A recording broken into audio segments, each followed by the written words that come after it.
You see it on the wrists of presidents, billionaires, and Hollywood legends. It is not just a watch. It is a universal symbol of human status that cuts across every culture, every language, and every generation on Earth. But behind the gleaming gold and diamond bezels lies one of the most secretive corporate structures in human history. Rolex is not a public company. It is not owned by any luxury conglomerate. It is legally registered as a private, non-profit charitable trust. It pays virtually zero corporate income taxes in Switzerland. It has no shareholders, and it has never once published its financial statements. This is a story of how a penniless orphan from Germany named Hans Wilsdorf turned a basic time-telling tool into a $10 billion sovereign empire that rules the world of luxury from the shadows. To understand why Rolex is the most powerful luxury brand ever created, you have to go back to the beginning. And the beginning is not glamorous. Hans Wilsdorf was born in 1881 in the small Bavarian town of Kulmbach, Germany.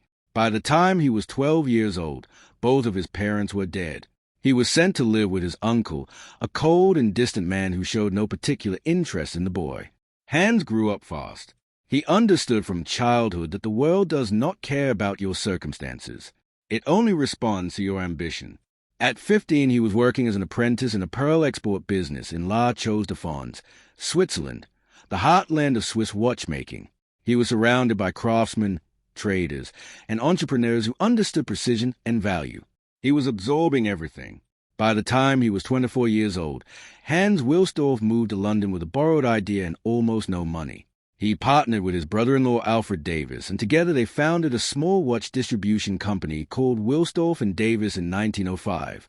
But Wilsdorf was not interested in just selling watches. He had a vision that almost everyone around him called ridiculous. At the time, wristwatches were considered toys for women. Serious men wore pocket watches. Wristwatches were small, fragile, and unreliable. The mechanisms were too tiny to keep accurate time, and they were constantly exposed to moisture, dust, and damage from everyday wear. Every watchmaker in Switzerland told Wilsdorf that wristwatches could never be taken seriously. He decided to prove all of them wrong. Wilsdorf's first masterstroke was not a marketing campaign. It was an engineering obsession. He became fixated on one problem above all others. How do you make a wristwatch that is completely sealed against the elements? If he could solve that, he could make the wristwatch credible. He could make it masculine. He could make it practical. In 1910, his watches became the first wristwatches in the world to receive a chronometric precision rating from a Swiss official testing institute. That meant they were as accurate as the finest pocket watches. The skeptics started to go quiet. But Wilsdorf was already thinking 10 steps ahead. In 1926, he launched what would become the most important watch case in history. He called it the Oyster. The name was perfect. An oyster is nature's example of a shell that is completely sealed against the world. The Rolex Oyster case featured a screwed-down case back, a screwed-down winding crown, and a screwed-down bezel, creating a hermetically sealed chamber for the movement inside. It was the first truly waterproof watch case ever made. But Wilsdorf did not just release it quietly. He understood that you do not just invent something. You dramatize it. He paid a young British swimmer named Mercedes Glates to wear the Rolex Oyster around her neck during her attempt to swim the English Channel in 1927. She swam for over 10 hours in freezing open water. When she emerged, the watch was examined. It had kept perfect time. Not a drop of water had entered the case. Wilsdorf immediately bought a full-page advertisement on the front page of the Daily Mail newspaper. He called it a testimonial for the Rolex Oyster. It was not just an advertisement. It was proof. It was a demonstration. It was the world's first viral product moment in the watch industry. Overnight, the Rolex Oyster went from being a new product to being a legend. 2 years later, in 1931, Rolex introduced another invention that would permanently separate it from every competitor. It was called a perpetual rotor, the world's first truly reliable self-winding mechanism. Before this, every watch needed to be manually wound every day. You had to remember. You had to maintain a ritual. The perpetual rotor changed everything. It used the natural motion of your wrist throughout the day to automatically win the mainspring. As long as you wore the watch, it would never stop running. Wilsdorf understood the psychological power of this. A watch that wins itself becomes an extension of the wearer. It is alive. It is connected to you. It responds to your movement. This is not just engineering. This is the birth of the idea that a Rolex is not a product you own. It is a companion you carry. That idea is still the core of every single piece of Rolex marketing that has ever been produced. Now here's where the story gets genuinely extraordinary. Most people assume that Rolex is owned by some billionaire family, a private equity firm, or a luxury conglomerate like LVMH or Richemont. None of that is true. Rolex is owned by the Hans Wilsdorf Foundation, a private charitable foundation based in Geneva, Switzerland. Wilsdorf himself created this structure before his death in 1960, and the implications of this structure are almost impossible to overstate. Because Rolex is owned by a charitable foundation, it is classified under Swiss law as a non-profit entity.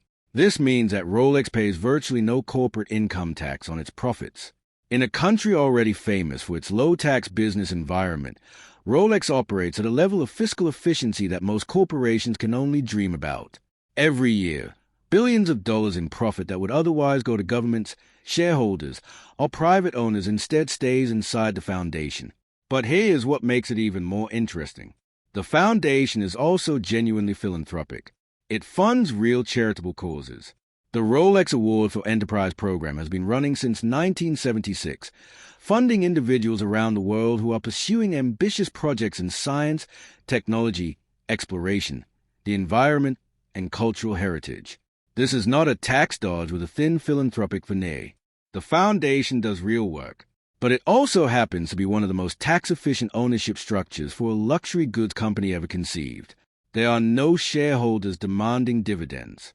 There is no quarterly earnings call. There is no activist investor pressuring management to cut costs or sell underperforming divisions. Rolex management can think in decades instead of quarters. They can reject orders, limit supply, build wait lists, and refuse to discount because nobody can force them to maximize short-term revenue. This structure is not just smart. It is the single biggest competitive advantage in the entire luxury industry. No other brand has it. Most watch companies outsource components. Most luxury brands have complex global supply chains involving dozens of external suppliers. Rolex does the opposite of all of this.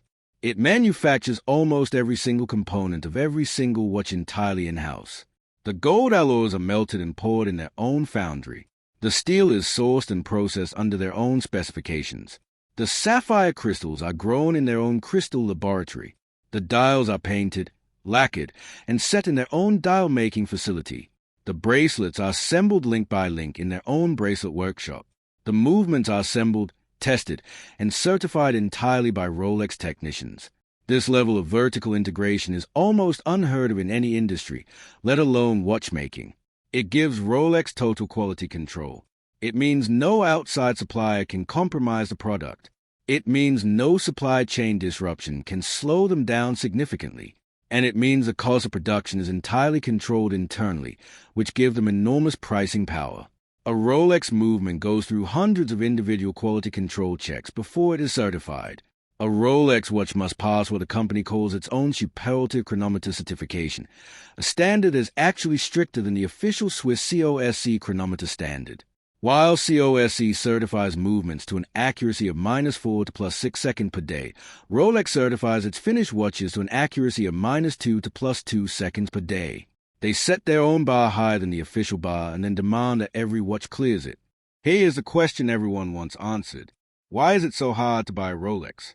If you walk into any authorized Rolex dealer today, in New York, London, Dubai, Tokyo, or anywhere else on Earth, and you ask for a stainless steel sports model, you will almost certainly be told they do not have it in stock. The wait list for a Rolex Submariner, a GMT Master 2, or a Daytona in stainless steel can stretch anywhere from 2 to 10 years depending on your dealer relationship. How is it possible that one of the most profitable watch companies on Earth cannot produce enough watches to meet demand? The answer is that they can. They choose not to. Rolex produces approximately 1 million watches per year. At an average selling price of approximately $10,000, that is $10 billion in annual revenue from the retail channel alone, before you account for the secondary market, where Rolex watches often trade at 2, 3, or even 4 times their retail price. But the company has the manufacturing capacity to produce significantly more than 1 million watches per year. The scarcity is deliberate. The logic is brilliant. If every person who wanted a stainless Daytona could walk into a store tomorrow and buy one for $15,000, what would happen? Demand would be satisfied. The mystique would diminish. The watch would still be excellent, but it would no longer be a cultural artifact. It would no longer be the thing people brag about being able to obtain. The perceived value is inseparable from the difficulty of access. Rolex manufactures desires carefully as it manufactures watches. Wilsdorf understood something in 1927 when he put that watch on Mercedes Glate's wrist that most brands are still trying to figure out today. The watch is not what you sell. What you sell is a proof that the watch belongs in extraordinary moments. You sell the context. You sell the association. You sell the answer to the question, what do people who do important things in the world wear on their wrist? Rolex does not run conventional celebrity endorsements. It cultivates what it calls testimonies, a word that deliberately echoes that original 1927 advertisement. These are not paid celebrities showing up at events with a product sticker. These are the people who are genuinely at the frontier of human achievement. Roger Federer wore Rolex for over 2 decades not because he was paid to be a salesman, but because the association between his excellence and Rolex's excellence was a story both parties wanted told. The brand associates itself with exploration. Sir Edmund Hillary wore a Rolex on the first ascent of Everest in 1953. Rolex watches were worn on the first ascent to the deepest point of the ocean in the Mariana Trench. They have been on the wrists of Formula One champions, Grand Slam tennis winners, and golf legends. Every single one of these associations builds the same cumulative story. Rolex belongs where humans are performing at the absolute limit of what is possible. And the genius of it is that this story trickles all the way down. A financial analyst in Mumbai who buys a Submariner is not buying a watch. He is buying a narrative about himself. He is buying membership in the tribe of people who perform. The aspirational power of the brand works exactly the same way at every income level. There is a Rolex economy that operates entirely outside of Rolex's own control, and it is enormous. The secondary market for Rolex watches, the gray market, the auction houses, the online platforms, the private dealers, is estimated to be worth over $20 billion annually. This is roughly double the size of Rolex's own primary retail business. On this market, a stainless steel Rolex Daytona that retails for around $15,000 and an authorized dealer regularly sells for $35,000 to $60,000. A rare vintage Paul Newman Daytona from the 1960s sold at Phillips Auction House in 2017 for over $17 million, making it the most expensive wristwatch ever sold at auction at the time. Rolex does not participate directly in this market. They do not receive any of these secondary revenues. But the secondary market does something crucial for the brand. It proves, in real time, through actual market transactions, that a Rolex is not just a watch. It is an investment. It is an asset class. It is something that holds its value better than almost any other consumer product ever made. And once that belief is embedded in the culture, it becomes self-reinforcing. People buy Rolex partly because they believe it will hold its value, and that demand is one of the reasons it does hold its value. Of all the watches in the Rolex catalog, none carries a more dramatic origin story than the Daytona. The Cosmograph Daytona was launched in 1963 and named after the Daytona International Speedway in Florida, one of the most iconic racing venues in the world. Rolex was the official timekeeper of the 24 hours of Daytona race, and the watch was designed specifically for professional racing drivers, with a tachymetric bezel that allowed them to calculate their average speed over a measured distance. For most of its early life, the Daytona was actually a slow seller. It sat in display cases. Dealers struggled to move it. The irony is almost too perfect.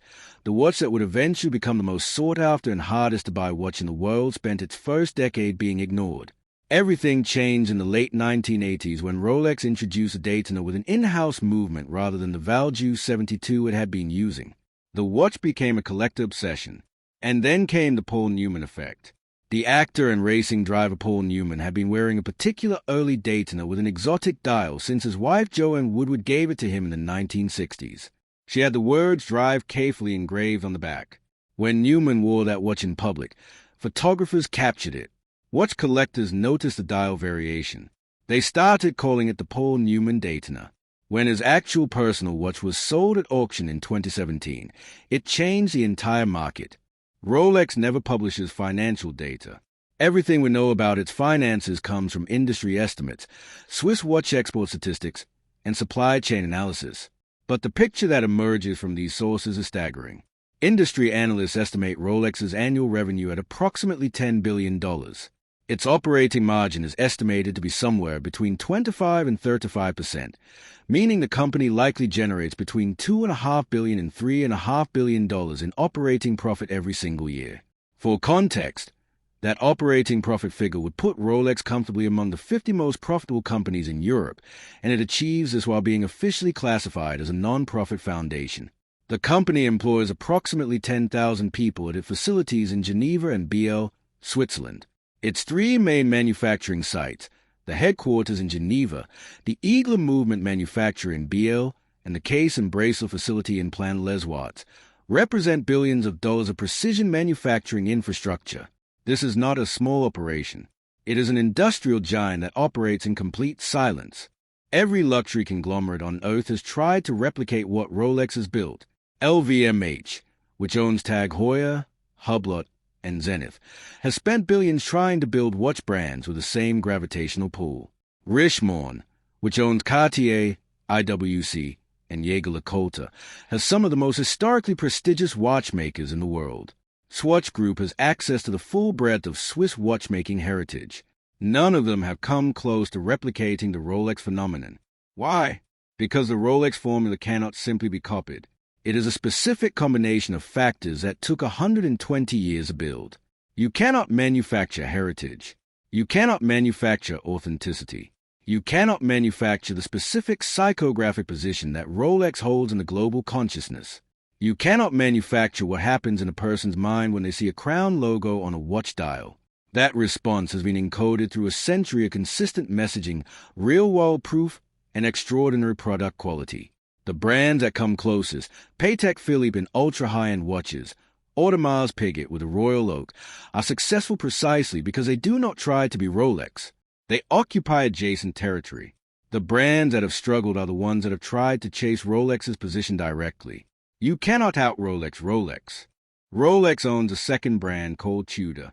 It was founded by Hans Wilsdorf in 1946, specifically as an entry-level companion to Rolex, offering similar design DNA and quality at a lower price point. For decades, Tudor was a minor footnote. Then in 2012, Rolex made a decision that shocked the watch industry. It relaunched Tudor aggressively, with bold designs, a focus on value, and a direct play for younger buyers who admired Rolex but could not yet afford it. The Black Bay collection became a phenomenon.